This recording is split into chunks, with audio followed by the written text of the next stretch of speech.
you're having an argument with your partner, and you say, you're a stupid person, and you've always been a stupid person, and as far as I can tell, as far into the future as I can see, you're going to remain a stupid person. So what are they supposed to do? What are they going to do when you say that? They're going to cry, like if you mean it. They're going to get angry, if you mean it. And they're not going to like you very much.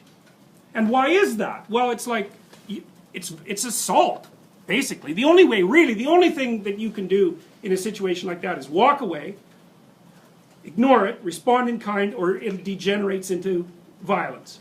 That's it. Because there's no discussion. You haven't left the person anywhere to go. You've gone right to the top of their hierarchy and said everything about you is wrong. And worse than that, all the mechanisms that we could use to correct it won't work. So, those are fighting words. So don't do that unless you want to have a fight. So then you might say, well, what would you do instead? And the answer is, deliver the least amount of information you possibly can. And so let's say you come home and your person is watching TV, and you're kind of hoping they'd greet you at the door.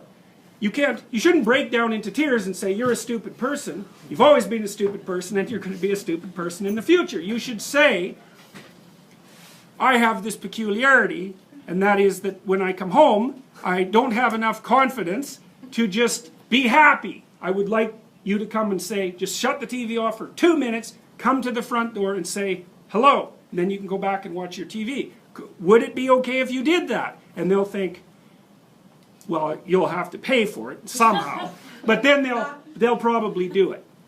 And so, but the thing is you got to specify the routine that you want transformed at the highest possible level of resolution. And you want to recommend the minimal necessary change that will satisfy you.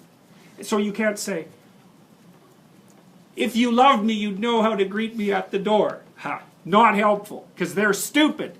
Right, and so are you. So you have to spell it out. It's like, what do you want? Exactly, what would make you satisfied? And then you have to have your person like grudgingly practice that a few times, and you have to let them do it very badly and also in a bad temper, and then you have to reward them for it, and then maybe 3 months later they'll do it properly. So you need to know that, because that's what people are like. It's very hard for them to learn new things, and they're very resistant to it, but they're very responsive to reward. So another thing, this is partly what B.F. Skinner figured out. So when he was training rats, and he wanted the rat to do something, one of the things he would do is maybe he was going to train the rat to climb a little ladder. And I mean, he could get rats to climb ladders and then climb across like the little monkey bars and then spin around 3 times and then, you know, whack a ball and then eat something. Like, he got incredibly complex behavior out of rats. And the way he did that was patience.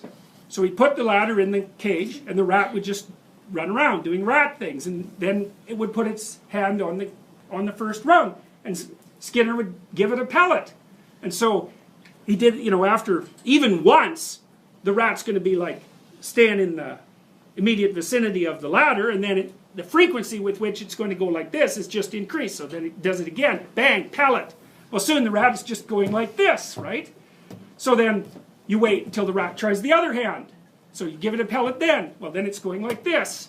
And then, because it's going to get bored, it'll go like this. It'll hit the next stair. Bang, you give it a pellet. Soon the rat's climbing and doing all the little things you want it to do. Now, the problem with that is you have to be patient. You have to wait till the rat does what you want. Okay, that's more relationship advice. Wait till the rat does what you want, and then reward it. And it's unbelievably useful. It's also extraordinarily positive. I mean, I'm being, you know, comical insofar as I can manage that about the situation. But people love reward, and they love attention. People love attention more than anything else. And so, if you watch through the day, and when your partner does something that's good, say, man, that was good, or something like that. You can be inventive, and then they'll do it more.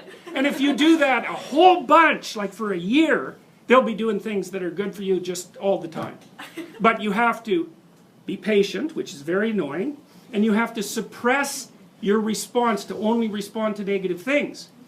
You know, because what we know about the expectancy models is that a deviation from expectation produces a burst of negative emotions. You know, so you come home and the whole house is clean, but there's like, I don't know,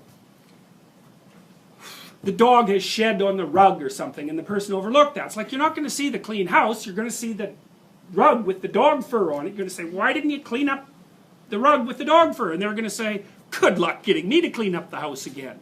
And, you know, because the thing is the exception stands out. And what's done doesn't. And the reason for that is you can just ignore what's done. Because it's done. It doesn't get in your way. So it gets invisible really quickly. So you really got to watch that tendency. One of the things Nietzsche said was that if you really want to punish someone, you don't punish them when they do something wrong. Because they expect that. That's not a punishment. They expect that. They might even be relieved by it. You want to punish them when they do something right. Because then you'll really hurt them.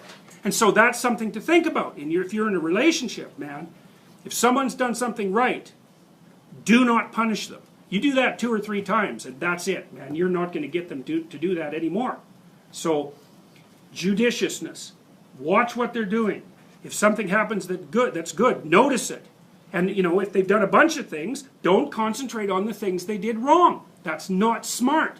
It's really hard on them, too. Like, this, in some sense, this sounds manipulative and selfish, you know, because I'm teaching you how to train your partner. But you should also teach them how to train you.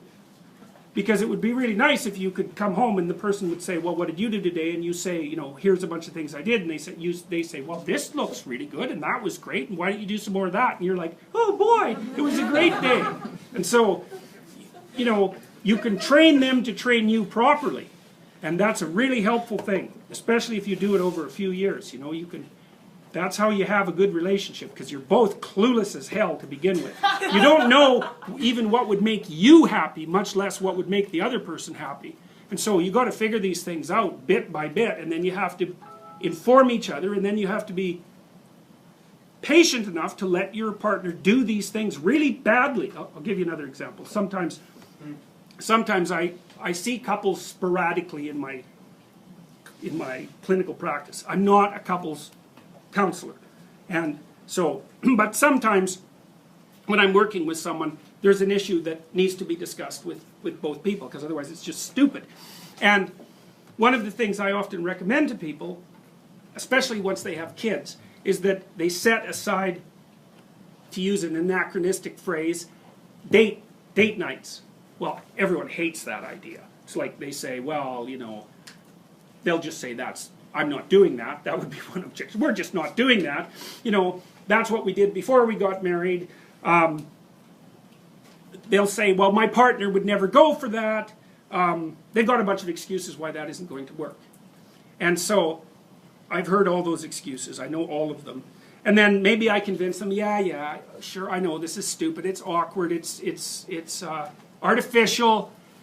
That's okay, just try it once. So then they go and try it, and then they come back and they say, we had an absolutely miserable time. Really, we had a miserable time. We couldn't agree on what movie to go to, and then, you know, she took me to her movie, and I really didn't like it, and so we fought all the way home. We're never doing that again. And I say, well, really, you've got 30 years, 400 days, that's 12,000 days. Okay, so you're not going to do that. You're going to spend the next 12,000 days without having any real romantic evenings and interactions with your spouse. That's your plan. And I like doing arithmetic with my clients. Hey, they hate that.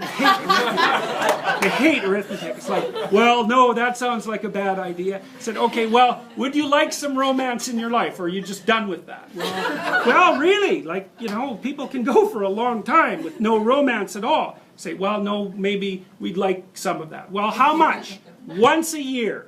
Well, no. Once a month? Well, no. Once every 2 weeks? Well, sometimes people are really busy. It's like, okay, that beats the hell out of 0. Once a week, twice a week. Okay, whatever. We're gonna start with a range. Okay, what would a good evening look like? Like if you could both get exactly what you wanted, what would it look like? Well, then they have to think about that, because the previous theory was, my stupid partner should know what I like, and that's what the partner is thinking too. It's like, good luck with that, because no, they don't have a clue, especially if they're men, they don't have a clue. So you have to tell them what you want and how they could deliver it, and vice versa, which is very awkward and horrible. And then you have to practice it for 6 months. Because, you know, it takes a lot of practice to do something sophisticated really well. And then if you do that, it's like, poof, You got it for the rest of your life. So it's worth the aggravation. You know, and the first time the rat puts its paw up on the ladder, it's just sort of doing it accidentally. You can't expect it to do it well. And that's exactly how to view your own progress and the progress of your partners. Like, let them do it badly for a while. At least they're doing it. So, and if you think they should do it faster, well, look real hard and see how easy it is to change your own behavior. Because it's really hard to change your own behavior. Everybody says, I'm going to exercise 3 times a week. New Year's. And it's like, no one does. They buy the memberships. And then they feel guilty for having them, but they don't actually go to the gym. And that's a perfect example of how difficult it is to transform behavior.